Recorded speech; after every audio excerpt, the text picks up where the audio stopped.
Pistons, let's talk. Let's talk about the next move or the next step for the Pistons. Okay, let's make a marginal mark, or a bookmark, if you will, by February 5th, points in. That would be the Pistons versus the Cleveland game. I believe that will be that will be 14 games in between today's game and to that point. That'll be 14 games. If the Pistons can manage 500 ball during that stretch, I know. Let's say it this way: I believe if the Pistons heading into that point, which would be the following date after that game, would be the NBA trade deadline. Let's say if the Pistons keep the team as currently assembled, I in that 14 game stretch, I could see the Pistons going less than 500, maybe slightly less than 500. Oh no, let me correct that. By in that marginal mark, they will be 500 ball. No, they will be playing 500 ball. So through that 14 game stretch, the Pistons will be playing 500 ball. By the trade deadline, if a move was to be made, let's say a minor move, such as for Miles Turner, by that time Indiana would be folding, or they would have made a decision if they plan on building on without Miles Turner, or they just wanted, or they had the opportunity to fulfill this position or whatnot, and they made him available for a trade. Let's say if the Pistons were to inquire him, the Pistons would, at that mark, at the February 5th mark and the February 6th mark, those two key dates, the 6th, of course, that would be the trade deadline, and the 5th would be the 14 game mark. If the Pistons were to inquire someone like Miles Turner at that point, or by that point in time, they would actually be contending for. There will be a contender. Let me say it that way. That just with Miles Turner, or let's say it this way: they wouldn't just be a contender; they would be in a position to be a contender. That's with Miles Turner. Without Miles Turner, they would be contending. There would be a playoff team, but they would just be in the middle of the pack, at the bottom of the pack, I should say. If they were to get someone like Miles Turner or Nikola Vucevic as someone of that caliber, more so a big, I want to say someone could help them battle against the likes of Cleveland, Boston,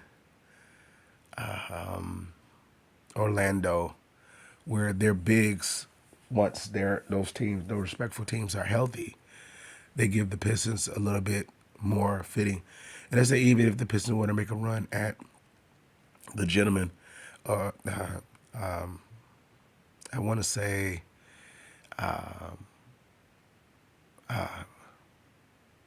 Portal, if they were to make a run for him, even that type of player in that stretch, they will be not just at the end of I forgot the end of the playoffs. Maybe you could say 6 to 8 seed with those three type of candidates, and they'll be challenging for that, which is according to the standings now. They're like that's like a game apart, maybe 2 games apart of each team. Of one climbing over the other, or one regressing than the other. They can go from being the 8th seed now to potentially being the 6th seed. That's with the likes of a Miles Turner, uh, Vucevic, Pole. Oh, not Pole, a Portal. Someone that can challenge the bigs, whether you're talking about defensively or offensively, or in Miles Turner's case, offensively and defensively. Now, would that demote if they were to get one of those players without trading? Let's say if those teams prefer to have cash and maybe with additional player, such as a Fontecchio or I don't know about a Tim Hardaway Jr., even though he is an expiring contract. I don't know if they would take that for those type of players. I want to say for the likes of Indiana, they probably would take cash because they would have, I believe they would have a play, a want to make a bigger play, such like what they was able to do for Pascal Siakam.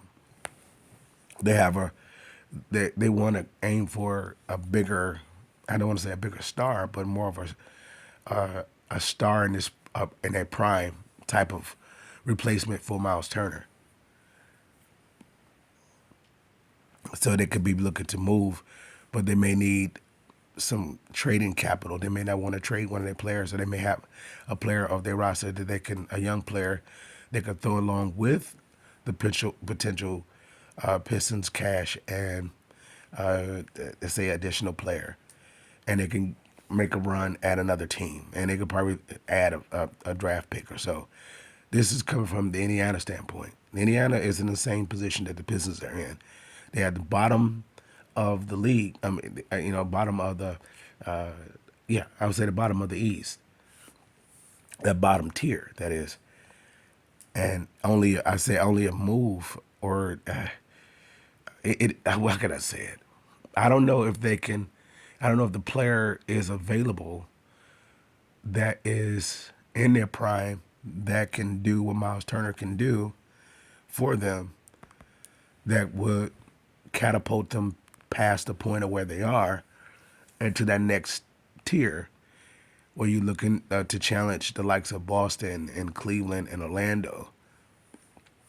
However, if I were to skip over Indiana, let's say if they was willing to deal with the Pistons, and let's say they asked for Cash and Fontecchio, or I don't know, they may be looking for young talent. And if that's the case, and they were to give up to Miles Turner, the Pistons would be going from 8th seed to challenging to be in the third, possibly the 6th seed. They'll be challenging for that. And they will have enough firepower, very specifically, if they're able to just give up a player, let's say a wing, if they were to give up a wing player, which would be a decent player for us, such as a Fontecchio, he's a quality depth player. If they were to give him up and the Pistons were to take a flyer or take a chance on a 1-year flyer of Miles Turner, not knowing if he would resign or whatnot, or if they may know that he would sign, and the Pistons give them cash also, that will send the Pistons from being in the 8th seed. The Pistons is winning, yet their winning can be improved. If that could be, they're playing good ball. I won't even compare it to last year because last year ball wasn't last year ball. Last year ball is a combination of forcing himself to lose. You could say tanking. You could say wanted a transition of upper management. It was a deal. So the team was forced to lose those games that they was winning majority of those games. Excuse me. So that 16 win team last year is not the 16 team last year. Not this year, but last year, 16 win team wasn't even a 16 win team. They was a, let's say, maybe 20 to 30 range team. But a lot of those games, they forced themselves to lose. So with that being said, this team right now is not that much more impressive than last year. I'm not taking anything away from it. It's just not that much more impressive. It's the same team that it was last year. So I won't say this team is mostly improved or graspably improved. I won't say that. This is the same team that it was last year. I mean, when I mean the same team, I mean the same expectation of wins is how it was last year. Yet, if the Pistons were able to make one of those minor moves, or even if they were to go after a Bobby Portis, what I'm saying is that Stewart alone is not enough to battle against the likes of Orlando, Cleveland, Milwaukee, Boston. Stewart alone is not enough. So if you were to get some help, say to save the Pistons didn't move Stewart and they kept him and they added Miles Turner, now they could challenge those teams, because not just they can go big, the teams doesn't those teams will collapse on the paint by making it hard for Cade to probe. But if Cade does his best damage, don't get me wrong, Cade is a decent perimeter player, but he does his best damage inside the mid range or inside the low block. So if they clog that up and make sure that they make sure that's off, having someone like a Miles Turner who can be equally a defensive equalizer on the opposite end, as well as the same time stretch the floor, he will be an upgrade over. He will be a combinational upgrade over Duran and Tobias. He'll actually be those two players in one with a Stewart. So he would be, let's say, Miles Turner would be three players in one. He would be Tobias. He would be Stewart, and he would be, I want to say Duran, all in one. So that one type of move would catapult them. Now let's say if they were to go on the higher end of a trade, which would be on paper a more attractive look or more appealing for national attention, such as the likes of a Zion Williamson or someone of that caliber, a disgruntled all-star, yet that's in their prime but has baggage, that type of player. And Zion Williamson may be the only candidate that fits that type of labeling. He may be the only type of guy that fits that. And let's say hypothetically they were to trade for him, where it cost them their cash, their cap space, and additional players or two. And let's say they had to still eat Stewart's contract, and they had to eat Tobias. That move would allow Tobias to go to reserve, where he could focus on scoring or being helping out Beasley, if you will, in the continuous of second unit that comes in that takes how can I say it, that replaces the absence of having a big that can battle against those more experienced big teams. Once again, like Milwaukee, Boston, Cleveland, Orlando, those teams that have been in the playoffs, those teams that have been together for a while. The Pistons would need someone. Let's say if they were to get Zion, I don't know if it will move that much because of how. Now it'll put me in the mind of some type of energy of a Chris Webber with the Sacramento Kings when they was going with their run, and you brought a Chris Webber to that team with a vibrant Jason Williams, and then you had Turkalus Stojakovic, and different other players and a lot of role players on that team that complemented it. I mean, they made their unit to go run for a Western Conference run. The Pistons, Zion Williamson will give the Pistons that type of impact. Now, I don't believe he will be enough to challenge the likes of those. I want to say those prior top Eastern contending teams that has been at the Eastern top for the last past 4 years. So that's at the 3 year mark. They've been up there 3 years, and I'm going to say that's Boston, Milwaukee. I don't know if not definitely not Cleveland. Cleveland, this is their first really. I don't know. I think they did pretty good last year, up on the bigger staff. So I could say, yeah, Cleveland, Boston, Milwaukee. I don't know if Zion is enough to challenge them.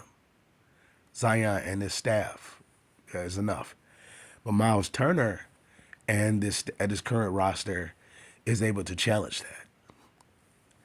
So I don't know. I don't know. And at the same time, the Pistons can be in position to make a bigger move next year. So what I'm saying is, the Pistons, in my opinion, should go out there 1 year rental just to move the needle a little bit more this year and challenge the middle of the pack of the Eastern Conference. Now the Pistons at the bottom of the pack, where they could challenge the middle of the pack with a Miles Turner move. And let's say if they were to resign him, or if they were to sign him in off season, let's say hypothetically. I don't know if that means that you're trading Tobias because he will have an expiring contract. If that means that you were able to move Stewart, or what does that say about is giving extension to Duran? I don't know. I don't know if they're willing to do having that much of their salary cap amongst what, 4 players. If Cade is going to be the highest paid player, I don't know what they would say about giving an extension to, well, Miles Turner at his age. They can sign him to a 3 year deal, a 2 year deal, third year optional. Well, I don't know if it'll be player or it will be team optional. It depends.